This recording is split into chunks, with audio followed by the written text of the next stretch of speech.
tengo el placer de tener en estas charlas que estamos teniendo a Alejandro Fernández, que es presidente del PP de Cataluña. ¿Cómo estás, Alejandro? Muy bien, un placer compartir contigo este diálogo, además hacerlo con una persona a la que admiro muchísimo, como es tu caso, y sabes que te lo digo sinceramente. Qué amable, muchísimas gracias, lo mismo te digo. A mí lo que me gustaría que empezásemos contando un poco a los ciudadanos cuál es la situación actual en Cataluña.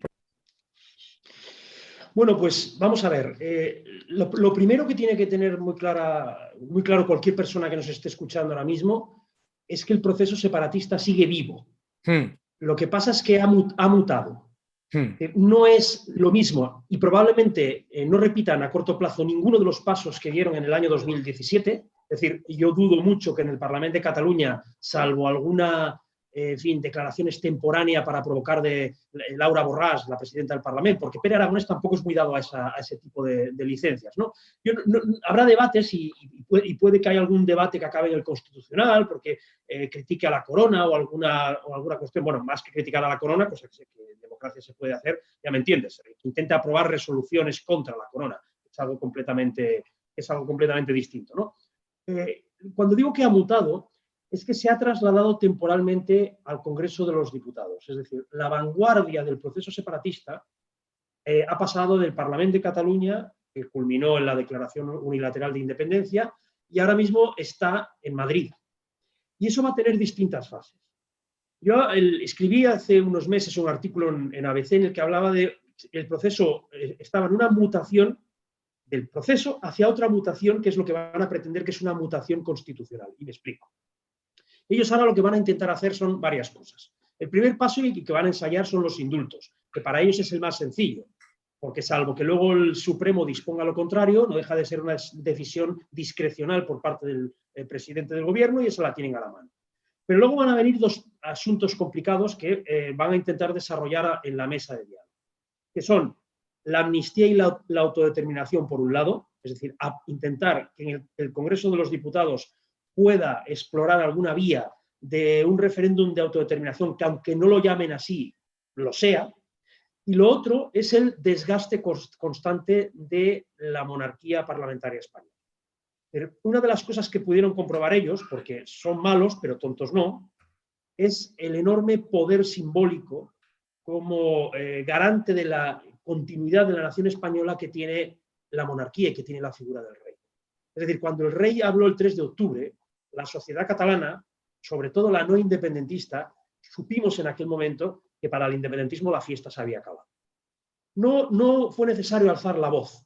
En aquel momento habló España a través del monarca y habló esa parte de Cataluña no independentista, que es algo más de la mitad de toda la vida. Y aquel día se frenó todo. Entonces, si te fijas, llevan muchísimo tiempo centrados en la figura de Su Majestad el Rey para erosionar a España, pues caricaturizándola como un país pues demofóbico, cuando es una de las democracias, según The Economist, de mayor calidad del mundo, una de las 20 democracias plenas, etcétera, etcétera. Bueno, eso va a durar 2 años. Es decir, no vamos a tener en Cataluña ni una declaración unilateral de independencia en este mandato, por mucho que digan, ni vamos a tener debates especialmente graves. Se van a producir en el Congreso y el primer round será los indultos. Esto que estás comentando cambia radicalmente lo que es la situación política y el engranaje político, ¿no? Porque hasta ahora se percibía que había una batalla que se llevaba a cabo en el Parlamento catalán, que estaba circunscrita a la sociedad catalana y que ahora se ha movido a una propuesta de mesa de diálogo que obviamente abre con unas ideas pues aparentemente inocuas, ¿no? Una mesa de diálogo, vamos a dialogar. Va a estar en contra del diálogo, ¿no? Qué bonito. Claro, ¿no? Entonces me decía, escuchaba yo al presidente de la Nación decir, esto es una mesa entre gobiernos, ¿no?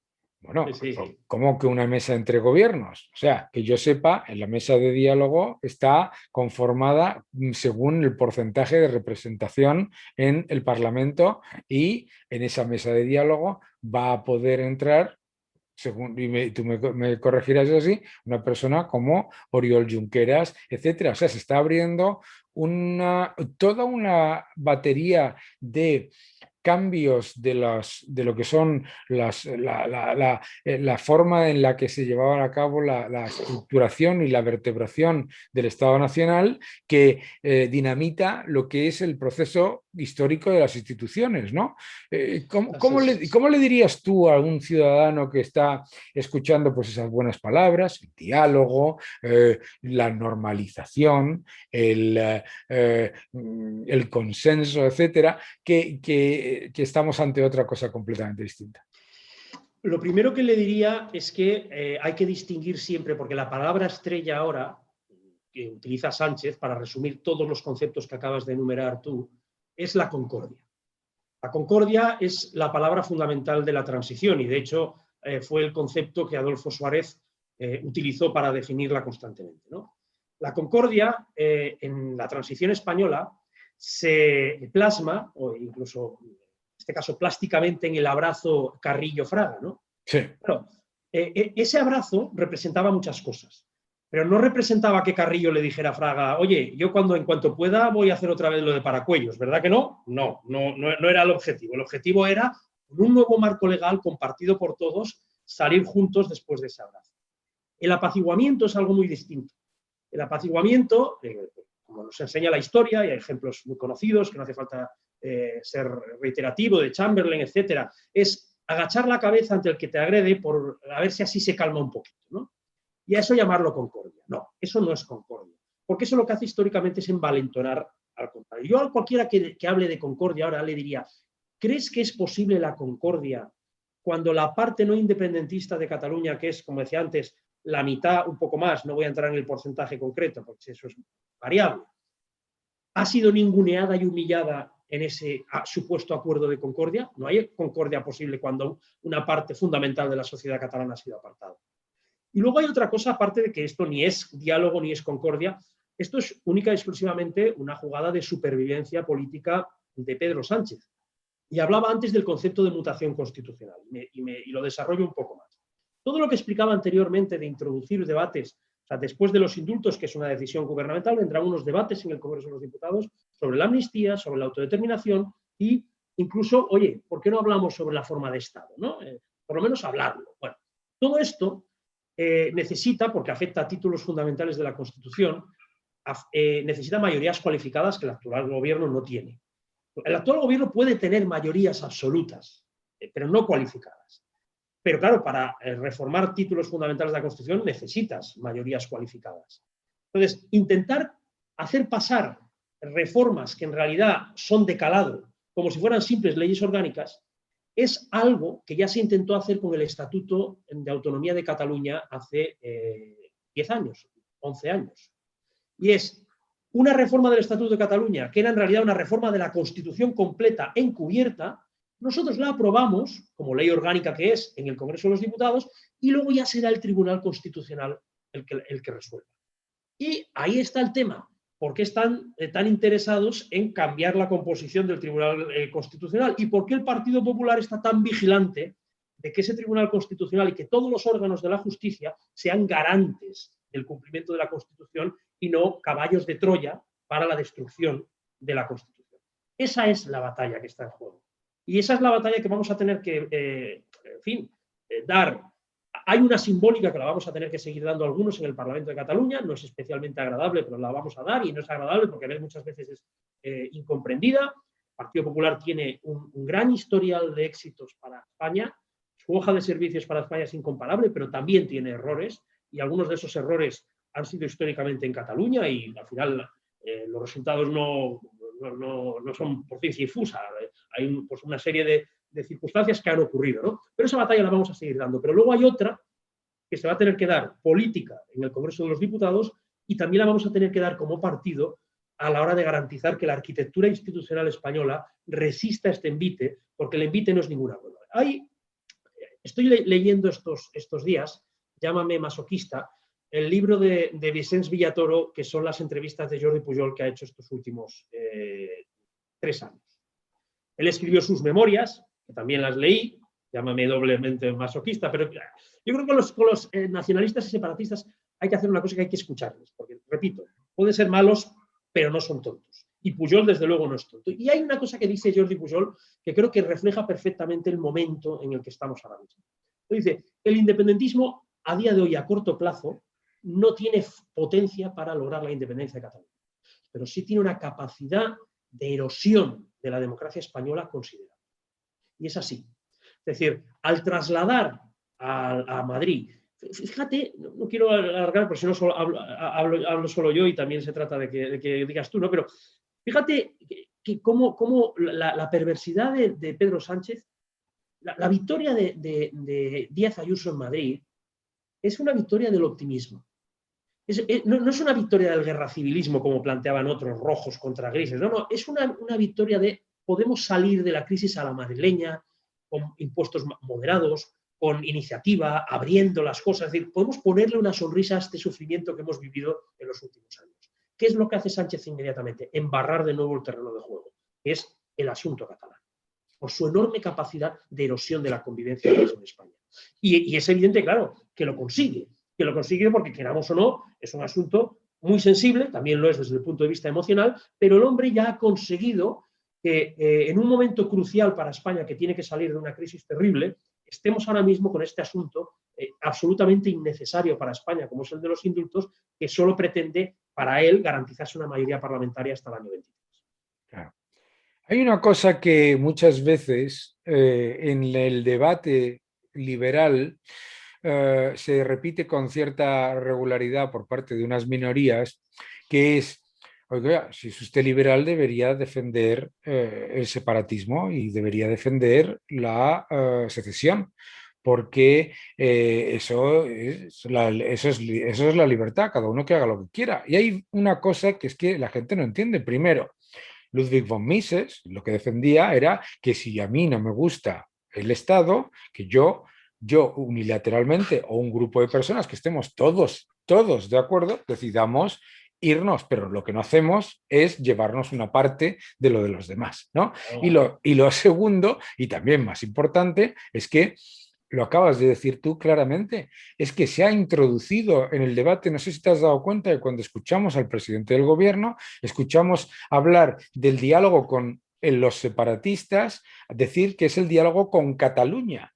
No, el diálogo con Cataluña es que están ninguneando a la mitad, más de la mitad de los ciudadanos de la región y están hablando de unas personas que tienen una representación que a nivel nacional es absolutamente pues, irrelevante, será muy importante para él, para su poder, pero desde luego irrelevante, que les está dando la potestad primero de hablar en nombre de todos los catalanes cuando no representan ni siquiera a la mitad, y segundo, que les está dando como legítimo un proyecto que conlleva quitarme parte de mi país, a mí y a ti y a todos los demás. Entonces es que de liberal no tiene absolutamente nada, ¿no? No, pero es que aparte, yo esto que comentas, hay muchos que se definen a sí mismos casi de anarcocapitalistas, pero llevan una empanada mental importante, porque esto es así, lo sabes tú mejor que yo. Es decir, incluso, pues no sé, a mí me viene a la cabeza, ya te digo, no soy un experto en la materia como tú, pero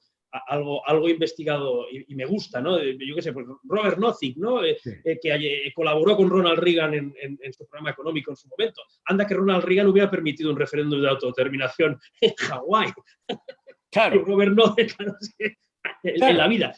Y luego hay otra cosa, que ellos muchas veces dicen, no, pero es que, bueno, esto es, como liberal tendrías que aceptar el referéndum. Bueno, el referéndum como liberal puedes aceptarlo y puedes aceptar que quien tiene la potestad de votar si se hace o no, que en este caso es el Congreso de los Diputados, diga que no se hace. No existe la obligación del referéndum. Cuando se habla del caso de Escocia, en Escocia no hubo el reconocimiento por parte del gobierno británico del derecho de autodeterminación de Escocia como antigua colonia, ¿no? Efectivamente.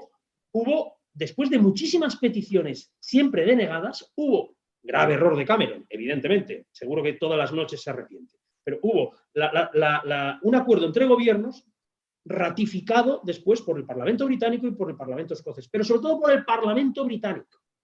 Es lo que yo siempre les he dicho a los separatistas. Oye, si nadie os niega que hagáis como Ibarretxe y vayáis al Congreso de los Diputados a pedir allí un referéndum, ahora como liberales a eso también tendrán que respetar que a quien le corresponde tomar esa decisión, pues diga que no se hace el referéndum. Y luego también otra cosa que ya no tiene tanto que ver con el debate liberal, pero uno de los problemas que nos encontramos los que hacemos política en Cataluña con unos medios de comunicación en un entorno que no es precisamente fácil, es que, pues, y si encima eres un partido que tiene poco espacio en los medios por la aritmética electoral, pues muchas veces tienes que simplificar hasta límites casi ya de parvulitos el discurso, porque es que si no, es que ni entra, ¿no? Pero ya que en formatos como este, que son más divulgativos y que es un placer estar aquí hablando contigo, si alguna cosa nos ha demostrado los últimos referéndums celebrados en Europa, el que se celebró en Italia, impulsado por Matteo Renzi,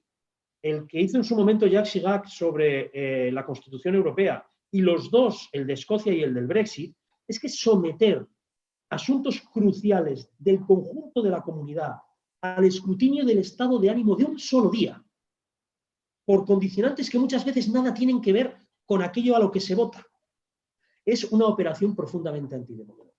Y además tiene otro problema, que la democracia se basa también en la reversibilidad. Un gobierno toma una decisión y esa decisión puede después revocarse con otro gobierno que logra una nueva mayoría. La secesión a través de un referéndum de autodeterminación tiene una ventaja para los indepes. Si se hace un referéndum de autodeterminación y lo pierden, lo quieren repetir. Y no paran de repetirlo hasta que les sale. Ahora, si un día sale que sí, ya no lo quieren repetir. Ya es irreversible. Claro. En consecuencia, es antidemocrático. Estas cosas no se pueden... Claro, la figura de la democracia directa pues tiene muchos adeptos y parece que sea imposible rebatirla, pero es que tenemos que defender con convicción la democracia representativa. Y luego la democracia directa, oye, puede utilizarse en algunos casos como complemento, pero nunca para decidir qué vamos a hacer durante los próximos 200 años, un día. Y ese día puede llover, claro, ese día puede hacer calor, ese día puede haber un atentado de no sé qué. No puedes tomar una decisión crucial en un solo día, ¿no? Entonces, todo este debate es verdad, y aquí voy a lanzar el paño de autocrítica, voy a flagelarme un poco. Personalmente, y creo que también colectivamente, creo que la democracia española, después de los éxitos innegables de la transición española de 40 años de progreso que nos han situado en unos niveles de bienestar extraordinarios y además pues, de concordia y todo se ha estropeado en los últimos tiempos, durante algunos años fue perezosa a la hora de reivindicarse, de defenderse y de plantar cara dialécticamente a algunos que hacía ya tiempo que se empezaba a vislumbrar que iban a lanzar el desafío. Nadie lo quería creer. Algunos lo advertíamos hace años ya, que estos van en serio. No, esto con 2 carreteras y un modelo de financiación nuevo se arregla. No. Esto va en serio. Estos tíos ya no son la Convergencia de hace unos años. Estos tipos son un movimiento nacional populista que se parece mucho más a la ultraderecha de Flandes que a Angela Merkel. Nada tienen que ver con lo que había sido Unión Democrática en sus años. Nada. Esta gente, si dicen que van en serio, es que van a ir en serio. Y al final fueron en serio. Es verdad que la democracia española y el gobierno del Partido Popular frenó todo aquello, porque también, menos mal que estábamos nosotros, no me quiero ni imaginar que hubiera estado Pedro Sánchez gobernando España en el año 17, ¿no? Pero si algo creo que tenemos que aprender la lección de cara al futuro es hacer más pedagogía, no abandonar nunca las batallas de las ideas, porque si te fijas, lo que ha pasado también ahora y se ha reflejado en estas últimas elecciones, el constitucionalismo catalán es la historia de una eterna decepción y por eso se ha desmovilizado. Hay que volverlo a ilusionar. Primero se decepcionaron gravemente con el PSOE. Hay que recordar que el PSC llegó a tener 56 escaños en Cataluña en tiempos de Maragall. Flirteó con el nacionalismo y pasaron a tener 16, pero fue una decepción. Luego les decepcionamos nosotros. Mucha gente sintió que reaccionamos tarde en su momento. Y de ahí nace Ciudadanos, de esa doble decepción. Y luego va y Ciudadanos también les decepciona. En el momento en el que hay una alternativa ganadora constitucionalista, se van todos a Madrid y si te he visto no me acuerdo, ¿no? Y claro, la confianza, no solo en política, en la vida, en cualquier ámbito, cuesta mucho lograrla y cuesta muy poco perderla, ¿no? Sí. Yo creo que ahora mismo lo que hay sobre todo es una profunda desazón y desconfianza, y lo vamos a tener que reconstruir esos lazos. Yo en estas campañas he encontrado mucha gente que, oye, es que encima con el COVID, no sé qué, pues no voy a ir a votar, oye, ya está. Entonces, Claro. esa batalla tenemos que darla, porque también es reversible, quiero decirlo. Es decir, los fracasos, a mí la palabra fracaso nunca me ha dado miedo, porque si te da miedo, nunca podrás superarlo, ¿no? La gente, pues tenemos en la vida éxitos y tenemos fracasos, ¿no? Nosotros ahora, por ejemplo, en Cataluña hemos tenido un fracaso. Ese fracaso, en una sociedad tan volátil políticamente como la catalana, puede volverse éxito en muy poco tiempo. De hecho, si las elecciones fueran ahora en julio, como se había rumoreado antes de la conformación de gobierno, el PP ya hubiera vuelto a sacar un resultado muchísimo más relevante, ¿no? Pero bueno, más allá de eso, tenemos que volver a ganarnos la confianza de mucha gente que está decepcionada. Yo creo que eso que acabas de decir es clave. Es decir, uno de los problemas del avance de los populismos y de los radicalismos es que introducen esa sensación en los ciudadanos de seguridad absoluta, ¿no? Pablo Iglesias, Puigdemont, etcétera, introducen la certeza. Ellos son las personas que saben exactamente, ¿no?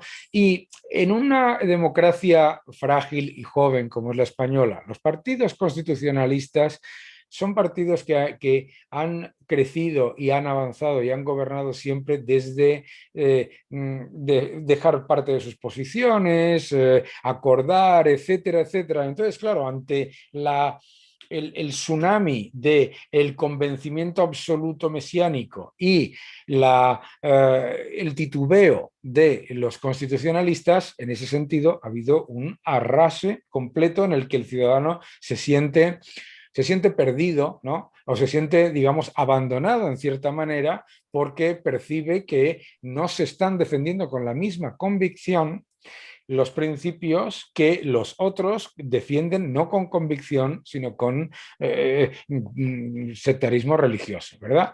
Entonces yo creo que eso es un elemento absolutamente clave. Fíjate, es hasta tal punto que cuando uno tiene a veces charlas con gente que se te acerca, etcétera, parece que mucha gente se ha olvidado que Ciudadanos ganó las elecciones en Cataluña. Parece como que se ha negado o olvidado esa realidad, ¿no? Yo creo que otro de los elementos que tú acabas de decir a la hora de convencer y ilusionar a los ciudadanos es que el mensaje de los constitucionalistas no puede ser solamente de estamos en contra de los separatistas, ¿no? Porque claro, termina pasando lo que pasó con el tema del Brexit. Tenías unas personas que los que defendían el Brexit estaban defendiendo algo con una convicción absoluta y a favor de, y los otros eran en contra de, ¿no? Aunque tuviesen toda una serie Yo creo que es muy importante eso, el ilusionar, el dar un mensaje, oye, este país se ha hecho muy grande gracias a la concordia de verdad, gracias a la magnanimidad de verdad, al diálogo de verdad, porque dialogar con dialogar con una persona que quiere quitarme mi casa, y pues no, ¿de qué voy a dialogar? Él me quiere quitar mi casa y la casa es mía, ¿de qué vamos a hablar? ¿No? Se llega a una situación absolutamente kafkiana en la que me dicen, no, es que yo quiero el diálogo. Un momento. ¿Está la persona enfrente dispuesta a abandonar una parte sustancial de sus propósitos para que todos vayamos hacia el mismo sitio, o estamos dialogando sobre posiciones completamente enfrentadas? Y lo que yo me encuentro es que lo que veo, sobre todo en los medios de comunicación, es que yo no percibo la más mínima intención de construir por parte del separatismo o de buscar una forma digamos, encajar la realidad de una mitad y otra mitad con diferentes percepciones, sino simplemente excluir y negar la existencia de la otra mitad. Ese es el asunto. Ese es el asunto. Y ese es el asunto también en el que también cabe hacer otra parte de autocrítica. Ha sido tendencia general durante los últimos 40 años, que efectivamente eso ya ha llegado a niveles absolutamente indecentes e inmorales, ahora con Sánchez y en su momento con Zapatero. Pero es verdad que en general la tendencia ha sido identificar a los catalanes con la parte nacionalista. Y que muchas veces, cuando había que llegar a algún tipo de acuerdo en Cataluña, no se le decía al nacionalista de Cataluña, oye, antes quiero que llegues tú a un acuerdo en Cataluña con los que no son como tú. Y cuando me traigas ese acuerdo, vamos a, hombre, que sea un acuerdo legal. Claro. Entonces, vamos, pero nunca lo han hecho. Y fíjate la prueba. Ellos te dirán del estatuto, pero lo primero que hicieron en el estatuto fue, a través del pacto del Tinel, excluir al Partido Popular, que en aquel momento tenía mayoría absoluta en España, gobernaba, me parece que 30 y pico capitales de provincia en España y 12 de las 17 comunidades autónomas.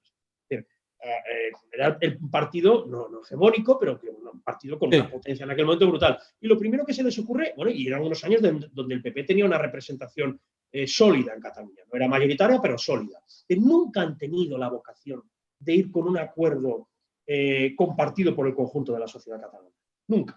Entonces, ese es el asunto. Y no lo van a hacer. No lo van a hacer porque ahora mismo el virus identitario, y lo que decías antes, ¿no? O sea, cuando el nacionalpopulismo, o sea, el virus identitario se acaba convirtiendo en populismo, no transacciona, impone siempre, por definición. Ellos no han venido al mundo a negociar, eso es para los feos, ¿no? Ellos vienen a imponer sus tesis y se acabó. Y se tiene que hacer así. Y para eso una mesa de diálogo es una mesa de imposición. Es una mesa donde ellos ya traen el acuerdo hecho, firmado, y lo único que tiene que hacer la otra parte es firmarlo, callar y hacer la rueda de prensa conjunta. Eso es el diálogo para ellos. Bueno, hay mucho trabajo que hacer. La democracia española pues tiene una mala salud de hierro, es decir, a pesar de los problemas graves que tenemos, pues todavía es capaz tiene instrumentos como nación de la Unión Europea y uno de los socios más fiables de la comunidad internacional, pues como pasó en 2017, de frenar un desafío de esas características y además pues sin que tuviéramos que lamentar ninguna desgracia irreparable ni estas escenas que a veces se ven en otros lugares del mundo, ¿no? O sea, eso demuestra la fortaleza de España. Pero eso son los poderes del Estado, de una gran nación del mundo y de un Estado muy fuerte. Pero en la parte ideológica, pedagógica y política, las carencias han sido notables. Y es verdad que en el relato, durante muchísimos años, los 9 que dura el proceso separatista, ellos lo han ganado siempre, el relato político. Y es más, ¿sabes bien? Es decir, no es como ellos lo pintan, que según ellos Europa, en fin, está entusiasmada con su proyecto, aunque no les reconociera ni un solo país la independencia, y viven en su matrix particular, pero sí que es cierto que a través de una acción que se les ha permitido, por cierto, muchas veces desarrollar aquí, de propaganda, pues algunos opinadores bien intencionados y claramente desinformados les han comprado la mercancía en los últimos años. Eso ha pasado.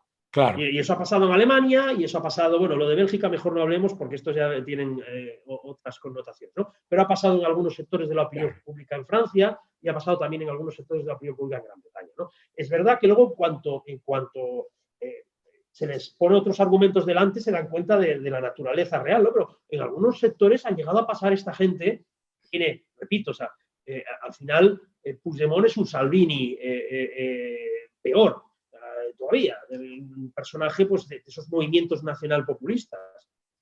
Pues claro. Al final, claro, pues ha sido capaz de vender su causa en determinados incluso ambientes de izquierda, ¿no? Europea, ¿no? Una cosa absolutamente increíble. Eso es una cosa curiosa, ¿no? Una de las cosas curiosas de la izquierda en España y en algunos países de Europa es que se ha abrazado a la causa nacionalista que viene fundamentalmente de la burguesía de derechas, ¿no? Y otro efecto, y otra cosa que es muy curiosa cuando vives en el extranjero es que España es el único país que tiene nacionalismos que son separatistas e imperialistas a la vez. Es decir, no solamente no buscan separarse, sino anexionarse algo. Ese concepto de los países catalanes, o anexionarse a Navarra, a mí eso siempre me ha parecido sorprendente. Tú antes decías una cosa que es muy, muy importante, ¿no? ese paternalismo con respecto a la democracia que suelen tener en los países anglosajones, en particular con respecto a otros, tiende a que algunos comentaristas, digamos, apoyen de facto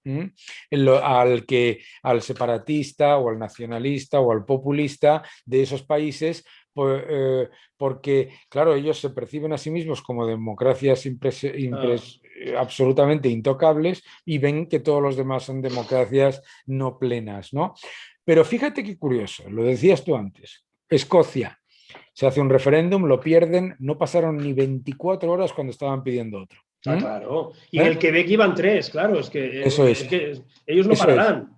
En Estados Unidos, yo tuve un debate que está por ahí en YouTube, lo podéis encontrar, lo buscaré. Con libertarios norteamericanos que mientras digamos, tenían una visión romántica y dulcificada del separatismo catalán, les decías, bueno, ¿y cómo ve usted la gente de Luisiana que se quiere separar de Estados Unidos? Ah, no. O sea, no.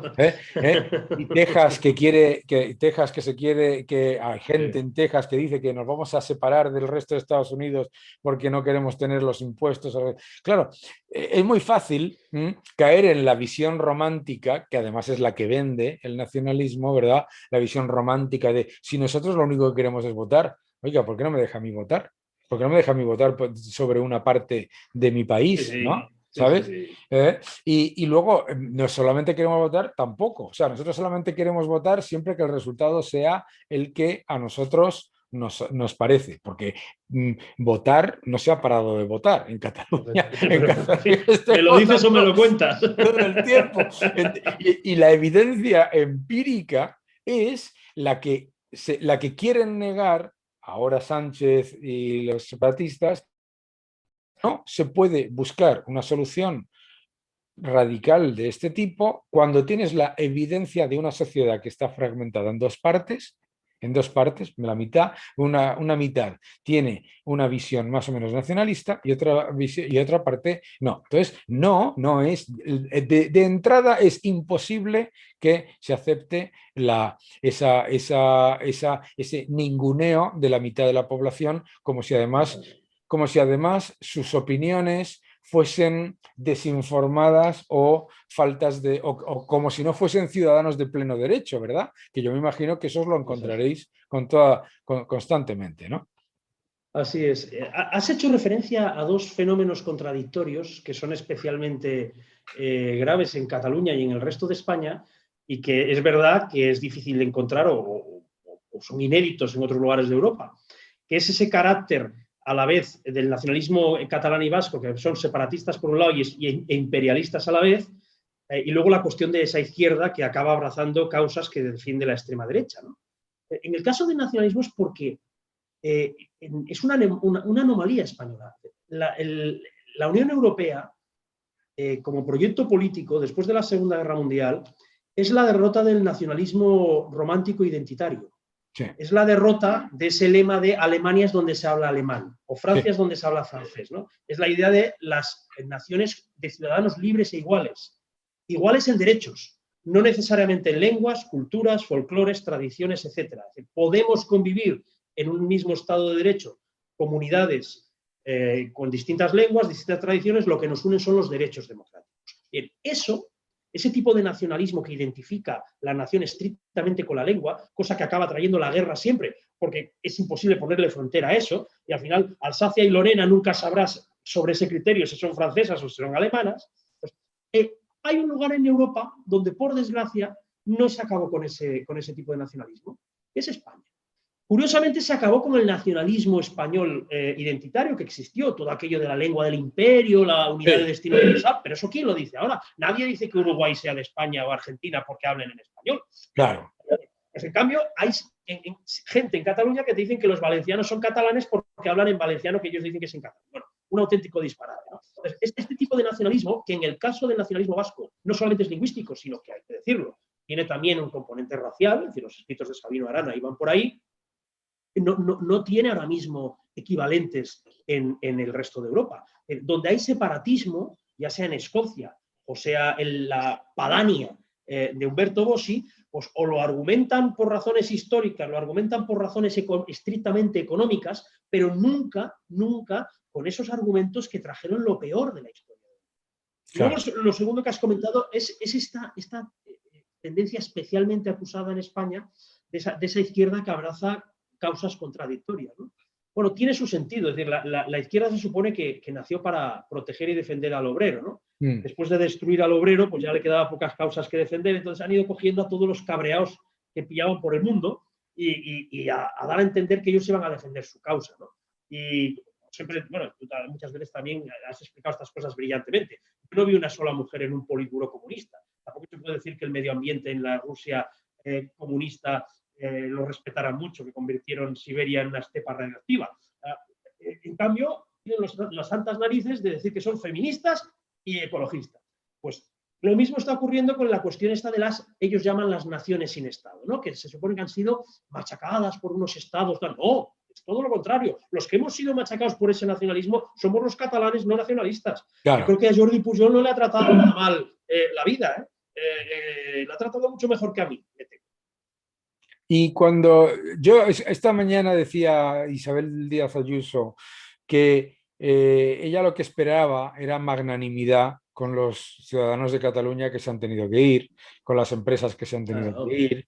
O sea, que cuando hablamos de magnanimidad, oye, qué casualidad que cuando se habla de diálogo, cuando se habla de magnanimidad y cuando se habla de concordia y de entender al contrario, siempre tiene que ser a una minoría que lo que busca es la confrontación, ¿verdad? Porque no tenemos magnanimidad y concordia y con todos los ciudadanos, que vamos, la cantidad de personas que yo me he encontrado que han tenido que dejar o cerrar su negocio, irse a otro sitio porque se han visto obligados a irse por cuestiones lingüísticas, por cuestiones de intervención, etcétera, etcétera, ¿no? Es absolutamente tremendo esto, que en lo que nos hemos metido. Y lo que me lleva al tema de los indultos, ¿no? Al tema de esta idea de que escuchaba, que todavía tengo los pelos como escarpias, al ministro Campo decir, el tiempo de los jueces se termina con la sentencia. El tiempo de la justicia, perdón, que la frase es muy importante. Ojo,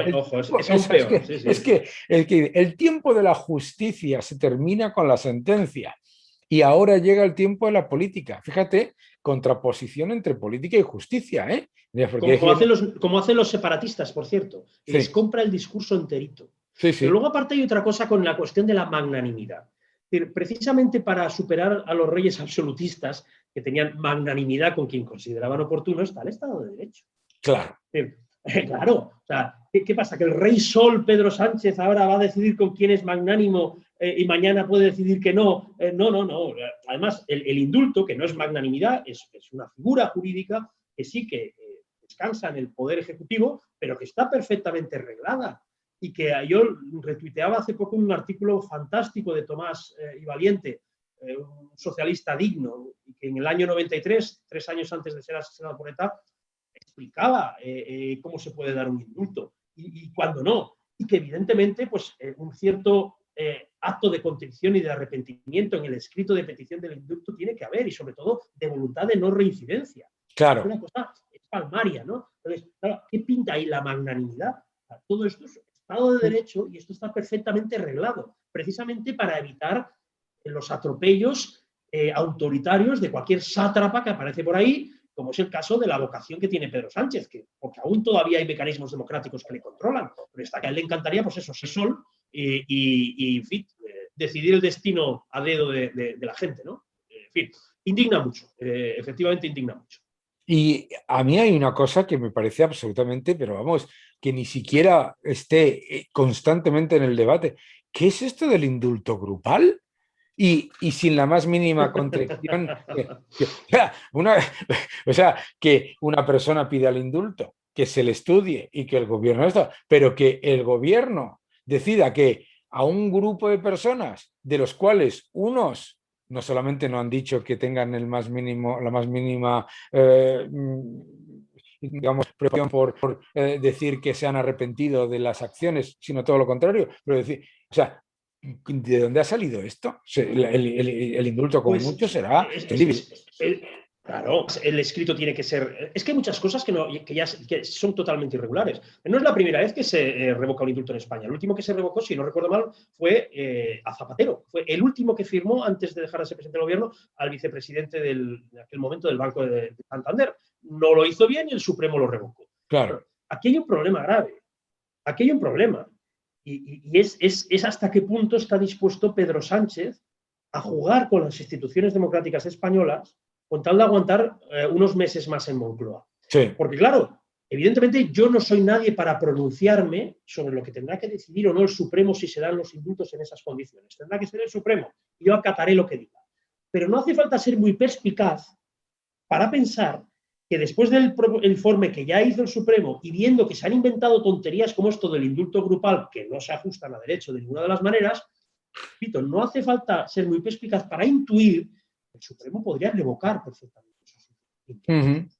¿Qué habría conseguido Sánchez planteando unos indultos manifiestamente ilegales? Es decir, un conflicto institucional gravísimo que ahondaría en la fractura entre los distintos poderes del Estado, que acabaría dándole argumentos falsos al separatismo a la hora de decir que España no es un Estado de Derecho, y lo que está dispuesto a hacer este hombre con tal de aguantar unos meses más en Moncloa. Y es que eso es absolutamente aterrador. Es decir, el que el Ejecutivo utilice un subterfugio lingüístico y un subterfugio político en el que abre la posibilidad de considerar por parte de los ciudadanos que las instituciones, la independencia del Poder Judicial, las instituciones, etcétera, son una especie de, no sé, de juego de rey absolutista, es absolutamente aterrador. Pero que encima, desde el poder político y desde el partido que está en el gobierno, se haga más o menos entender a la gente que claro, que es que hay que dar los indultos porque lo mismo la justicia europea revoca la sentencia del proceso. Primero, espérate a la sentencia, vamos a ver qué es lo que pasa, ¿no? Y segundo, ¿de dónde ha salido la idea de que el gobierno...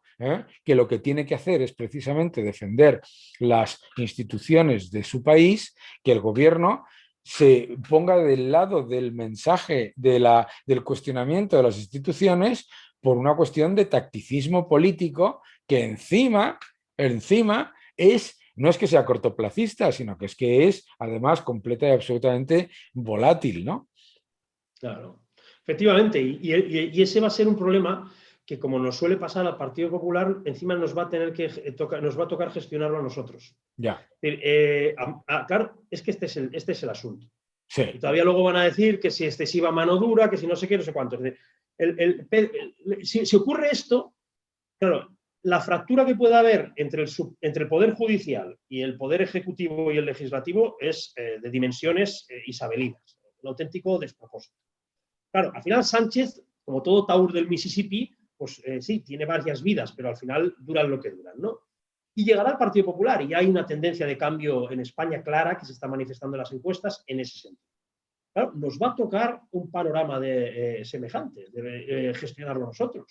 Y lo haremos, Pero claro, al final Sánchez destroza unas instituciones que no son suyas, son de todos. Eso es, que son de todos nosotros. Y que no solo gestiona él o el Partido Socialista. Las vamos a gestionar, o las tenemos que gestionar todos, que para eso está la alternancia democrática. Claro. El asunto, si finalmente se va por los derroteros que parece, es de una enorme gravedad. Claro, es que ahí has dicho tú una cosa, porque en esta utilización de la realidad paralela en la que nos han metido este gobierno, nos dicen, no, es que nosotros hemos tenido que venir aquí a solucionar, entre comillas, los problemas que creó el Partido Popular. Un momento. Váyase usted a la legislatura anterior y acuérdese que tú lo has mencionado, el pacto de Tinel. Oiga, el pacto de Tinel es un pacto por el cual se acuerda excluir de todo y cada una de las decisiones al Partido Popular, que es obviamente una parte importante. Segundo, El estatut, el cambio radical en cuanto a la estructura de poderes a nivel mediático, el rescate de empresas que estaban financiando el separatismo, etcétera, etcétera. Oiga, y es que parece que todo eso no existía hasta que de repente apareció Mariano Rajoy, que como tú bien sabes es el culpable de todos los males de España, siempre, ¿no? Ya me dirás tú. Claro, en fin, alguna cosa se puede criticar del día a día de la gestión de aquellos años, pero desde luego los problemas los hereda de Zapatero directamente. O sea, claro, directamente. Y luego hay otro, tú has dicho un tema que a mí me parece que es muy importante entender con el tema de los indultos, ¿no? O sea, mucha gente se le está intentando dar la imagen de que si no apoya los indultos,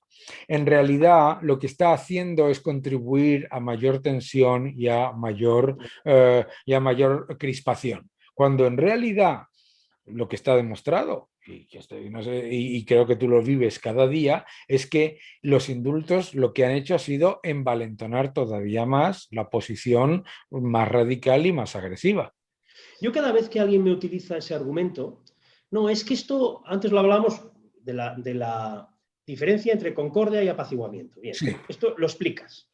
Entonces, tu interlocutor, la persona, a lo mejor no es separatista, es una persona bien intencionada, dice, bueno, tienes razón, concordia no es lo mismo que apaciguamiento, y esto parece más apaciguamiento que concordia. Entonces luego te viene el siguiente concepto que te han comprado, del mantra nacional, que es la distensión. Sí. Yo siempre les digo lo mismo, oye, ¿cómo que los indultos traerán distensión? ¿Por qué? Fíjate qué sencillo, ¿por qué? Entonces se quedan balbuceando, yo no, porque aparte de pensamiento mágico, o sea, que tú aquí te haya inspirado aquí Nuestra Señora de Covadonga y tú digas que esto va a traer distensión, la realidad nos demuestra que los gestos de cesión al nacionalismo nunca traen distensión, sino que traen todo lo contrario. Y en este caso te digo yo, lo que yo creo que va a pasar, que no es, eso es lo que yo le digo a mi interlocutor, que por supuesto no tengo pretensión aquí de verdad absoluta, pero lo que yo creo, y por lo menos lo voy a argumentar más que tú, porque tú, la distensión va a venir seguro. No, lo que va a pasar es que saldrán de la cárcel y en lugar de hacer una especie de canto a la concordia, oye, vamos a ver si es total, no, se van a jactar de haberse burlado de la democracia española, se van a pitorrear de los catalanes no independentistas que hemos dado la batalla durante todos estos años, dirán ellos que para nada, y luego van a decir inmediatamente después, igual eso tarda unos pocos días para disimular, que lo van a volver a hacer de nuevo. Si eso es distensión, pues que venga Dios y lo vea. Yo no veo distensión ahí por ningún lado. Y es que seguro que va a ser así. Si se producen los indultos no va a haber distensión, lo que va a haber es más conflicto. Claro. Otro de los mantras repetidos constantemente es que si muestras tu posición en contra de la decisión del gobierno de los indultos, te estás contribuyendo a la crispación, ¿no? Y que, claro, me decía, recuerdo en una conferencia hace relativamente poco, una persona me decía, es que claro, si no se escucha a 1 millón de personas que salen a la calle, digo, una cosa es que se escuche y otra cosa es que se haga lo que esas personas decidan, porque 1 millón de personas han salido a la calle para, en varias ocasiones para muchas cosas y... En Múnich en los años 30 salía gente, manifestaciones mayores aún. Eso es. No demos detalles. No, claro. Pero fuera de eso, yo recuerdo esa conversación, me decía, no, es que ha salido mucha gente a la calle pidiendo la independencia y eso hay que valorarlo. Y le digo, y ha salido mucha gente pidiendo el final de la ley del aborto. Claro. ¿Y entonces qué hacemos? ¿Y la pena de muerte en algunos sitios en Estados Unidos? Claro, o sea, yo creo que lo que tenemos nosotros que tener en cuenta es que el proceso democrático no lo tiene que liderar el que hace más ruido, sino la mayoría. Y que se está intentando silenciar a la mayoría, haciendo a la mayoría de los ciudadanos culpable implícito de si las cosas van mal. Es que usted ha ido a una manifestación en Colón, o es que usted ha ido a no sé dónde y tal. Es decir, los que hacen una manifestación hay que oírles, y los que hacen la otra manifestación, a esos hay que silenciarles. A mí me parece extremadamente peligroso lo que está haciendo, además, y esto es, yo creo que sí hay un antes y un después con el sanchismo, ¿no? Que es la utilización constante de de la propaganda para presentarte como gobierno y como oposición a la vez. Sí, Es sí, decir, sí. o sea, si todo lo que está pasando mal en España ahora mismo es del Partido Popular, que obviamente no está en el gobierno, y todo lo que va bien es suyo, ¿no? Y entonces funciona como gobierno para lo que le interesa y como oposición para lo que le interesa. Ya verás. Esta entrevista sale el fin de semana en el que de las manifestaciones contra los indultos, ya verás a partir del lunes la que van a montar. Bueno, va a ser la monda. Yo voy a ir a Colón, y voy a ir a Colón no porque nadie me lo haya dicho, te lo digo con toda sinceridad, voy porque creo que hay que ir, y del mismo modo que me voy a manifestar mañana en Barcelona. Bueno, mañana, cuando nos esté escuchando la gente, ya habrá ocurrido ambas manifestaciones, porque creo que no nos tiene que, toda esta historia de la foto de Colón, o sea, esa manera de lo que dices tú, de gobernando y a la vez haciendo de oposición a la oposición, ¿no? O sea, es una cosa que destruye las sociedades. Eso no se había visto en España. Claro. Tú miras, claro, en su momento, pues oye, Felipe González cometió errores muy graves, pero esa manera de gobernar, poniendo en tela de juicio la convivencia, eso no se vio. Eso empieza a romperlo Zapatero. Y empieza a romperlo precisamente con el Pacto del Tinell. El Pacto del Tinell, aunque mucha gente no se acuerda, es la ruptura de los consensos de la transición. Es la primera vez que se pone en negro sobre blanco la idea de que en las grandes decisiones se pueda excluir y hacer cordones sanitarios a una fuerza política democrática. Cuando el espíritu de la transición es precisamente todo lo contrario. Lo decía antes, el abrazo Fraga-Carrillo, ¿no? Y ese es el asunto. Pero todo aquello que se sembró en esos años de Zapatero, ahora es el momento en el que, por desgracia, se está escenificando mucho de lo que en aquel momento se empezó a trabajar. Sí. Y luego también, claro, hay un riesgo que tenemos que evitar, y es creer que eso se combate con un populismo idéntico, pero de signo ideológico contrario. Claro. Y eso también, claro, y yo lo entiendo. Y entiendo que mucha gente cabreada, indignada, diga, oye, a tomar por saco. Pues que no, pero no, porque eso te puede a lo mejor desahogar momentáneamente, pero luego no sirve para nada. No da ningún rendimiento, ni genera mayorías de gobierno alternativas, ni genera espacios de estabilidad política. O sea, eso es simplemente un desahogo populista momentáneo, y es otro riesgo que tiene España, que da la sensación de que afortunadamente se está reconduciendo. Sí. Pero que esa sensación tengo, pero que todavía no está la cosa ganada. La verdad es que España es un país que obviamente nosotros en España España es un país en el que no es muy curioso, pero es un hecho que normalmente solamente hablamos de España, ¿verdad? Y entonces somos muchísimo más críticos con nosotros de lo que se es con nosotros en el extranjero. Una de las cosas que cuando vives en el extranjero te impresiona es la buena imagen que tiene España y los españoles, al contrario de lo que nosotros nos criticamos a nosotros mismos.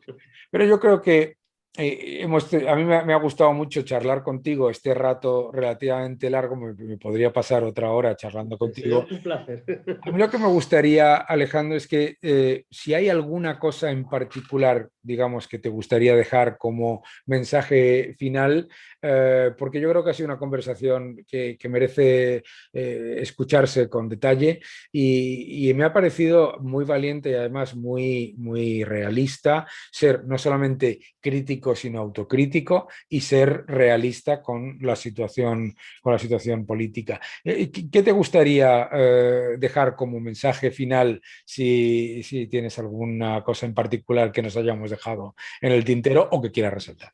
Pues eso es un mensaje evidentemente dirigido a los catalanes no nacionalistas, no separatistas que nos estén escuchando ahora, pero también al resto de españoles que estén, pues bien, decepcionados o incluso desanimados con lo que está pasando en Cataluña, y con una cierta sensación casi de melancolía de esto no hay manera de arreglarlo, ¿no? que hay esperanza. Sabemos perfectamente cuáles han sido los errores. El constitucionalismo en Cataluña, digamos que ha tocado fondo por unos errores a los que he hecho referencia, pero los proyectos políticos pueden fracasar, pero si luego se hacen bien las cosas, se recuperan rápidamente y pueden ser capaces de recuperar terreno. Y del mismo modo que es verdad, y hay que reconocerlo, los porcentajes de separatismo en Cataluña hace 25 años eran del 15 o del 18% y luego han subido alrededor de más del 40% durante muchos años y de manera sostenida. Eso es porque han liderado un proceso ideológico perverso, pero muy eficaz, un proceso de construcción nacional donde no la hay y donde no la había, de nación en las conciencias, y del mismo modo ese fortalecimiento del constitucionalismo en Cataluña y en el resto de España, es un proyecto ilusionante y que merece la pena. Porque es cuando hemos hecho eso, cuando los españoles hemos salido adelante. Cuando hemos caído en el caínismo y en pensar que éramos incompatibles los de izquierdas, los de derechas, los de la periferia, los del centro, los regionalistas con los liberales, es cuando España ha sido un desastre. Solo cuando hemos sido capaces de ponernos juntos en la mesa y progresar juntos, y eso de verdad merece la pena porque yo estoy muy orgulloso de ser catalán y por lo tanto español, y a eso dedico y consagro mi vida y mi vocación.